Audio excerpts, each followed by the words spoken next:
دنیا میرے نبی کے زمانہ نبی کا ہے۔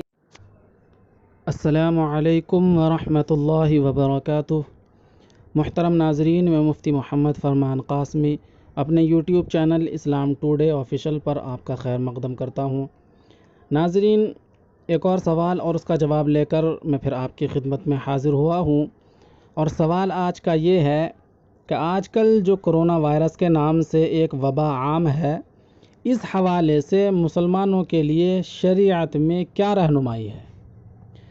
اور کرونا وائرس اور دیگر متعدی اور مہلک بیماری سے بچنے کے لیے مسنون دعا یا وظیفہ کیا ہے۔ تو ناظرین، اس سے پہلے کہ میں اس سوال کا جواب دوں، آپ سے اتنی گزارش ہے کہ اگر آپ ہمارے چینل پر نئے ہیں تو ہمارے چینل کو ضرور سبسکرائب کریں، ویڈیو کو لائک اور شیئر ضرور کریں۔ تو محترم ناظرین، طاعون اور وباؤں کے پھیل جانے کی جو اصل وجہ ہے وہ گناہوں کی کثرت اور اللہ تبارک و تعالیٰ کے احکام کی نافرمانی ہے، جس کی وجہ سے اللہ کا عذاب نازل ہوتا ہے۔ قرآن کریم میں ہے فَأَنزَلْنَا عَلَى الَّذِينَ ظَلَمُوا رِجْزًا مِّنَ السَّمَاءِ بِمَا كَانُوا يَفْسُقُونَ۔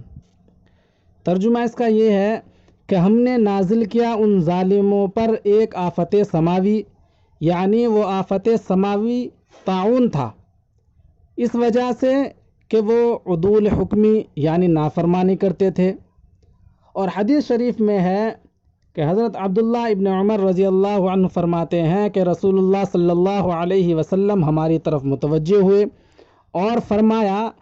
اے مہاجرین کی جماعت، 5 چیزوں میں جب تم مبتلا ہو جاؤ، اور میں اللہ کی پناہ مانگتا ہوں اس سے کہ تم ان چیزوں میں مبتلا ہو۔ وہ 5 چیزیں کیا ہیں؟ پہلی یہ کہ جس قوم میں فحاشی اعلانیہ ہونے لگے اور اس میں طاعون اور ایسی بیماریاں پھیل جاتی ہیں جو ان سے پہلے لوگوں میں نہیں تھی۔ اور نمبر 2، اور جو قوم ناپ تول میں کمی کرتی ہے تو وہ قحط، مصائب اور بادشاہوں یعنی حکمرانوں کے ظلم و ستم میں مبتلا کر دی جاتی ہے۔ نمبر 3، اور جب کوئی قوم اپنے مال کی زکوٰۃ ادا نہیں کرتی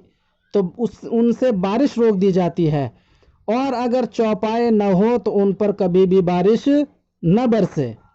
نمبر 4، اور جو قوم اللہ اور اس کے رسول صلی اللہ علیہ وسلم کے عہد کو توڑتی ہے تو اللہ تعالیٰ غیروں کو ان پر مسلط فرما دیتا ہے، اور جو اس قوم سے عداوت رکھتے ہیں پھر وہ ان کے مال چھین لیتے ہیں۔ اور نمبر 5، جب مسلم حکمران کتاب اللہ کے مطابق فیصلہ نہیں کرتے بلکہ اللہ تبارک و تعالیٰ کے نازل کردہ نظام مرضی کے کچھ احکام اختیار کر لیتے ہیں اور باقی کو چھوڑ دیتے ہیں، تو اللہ تبارک و تعالیٰ اس قوم کو خانہ جنگی اور باہمی اختلافات میں مبتلا فرما دیتے ہیں۔ تو محترم ناظرین، غور کرنے کا مقام ہے کہ اللہ کے رسول صلی اللہ علیہ وسلم نے جن اعمال کی نشاندہی کی، آج امت میں جب وہ گناہ عام ہونے لگے تو اللہ کی طرف سے پکڑ کی مختلف صورتیں آنے لگی، لہٰذا اس کا حل اللہ تبارک و تعالیٰ کی طرف رجوع کرنا، توبہ استغفار کرنا، اپنے گناہوں پر خوب ندامت کے ساتھ اللہ کے سامنے گڑ گڑانا، حقوق اللہ اور حقوق العباد ادا کرنا، مدارس اور مساجد کو آباد کرنا اور صدقہ خیرات کی کثرت کرنا۔ بحیثیت مسلمان ان وباؤں سے بچنے کے لیے ظاہری اسباب کے ساتھ ہمیں اس حقیقی سبب کی طرف متوجہ ہونا چاہیے، جائے کہ ہم عبادات میں مزید کوتاہی کرنے لگ جائیں۔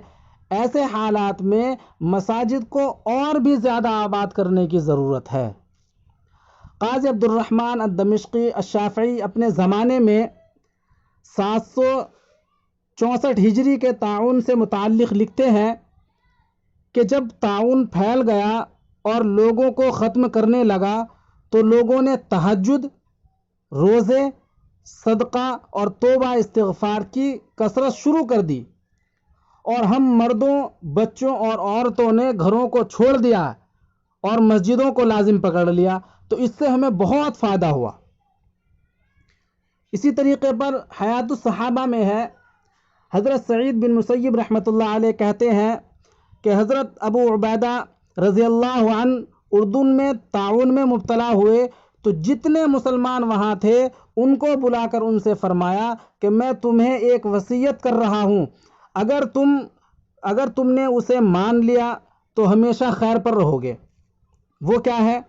وہ یہ ہے کہ نماز قائم کرو، رمضان کے روزے رکھو، زکوٰۃ ادا کرو، حج اور عمرہ کرو، آپس میں ایک دوسرے کو نیکی کی تاکید کرتے رہو، اور اپنے امیروں کے ساتھ خیر خواہی کرو اور ان کو دھوکہ مت دو، اور دنیا تمہیں آخرت سے غافل نہ کرنے پائے،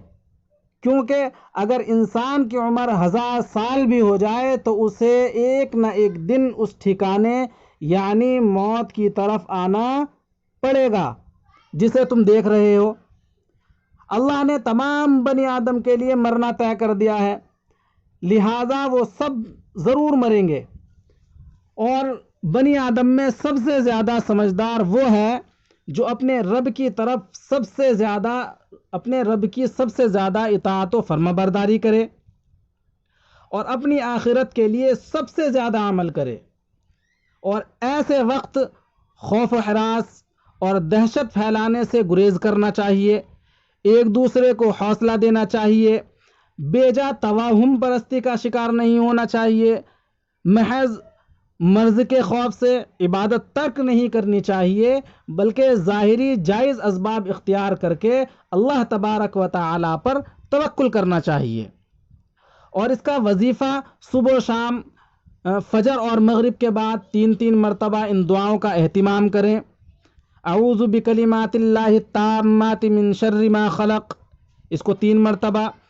اور بسم اللہ الذی لا یضر مع اسمہ شیء فی الارض ولا فی السماء وهو السمیع العلیم، اس کو بھی 3 مرتبہ، اور اس درود شریف کا کثرت سے ورد کرتے رہیں۔ اللہم صلی علی سیدنا محمد وعلی آل سیدنا محمد بعدد کل داء و دواء و بعدد کل علت و شفاء و بارک وسلم۔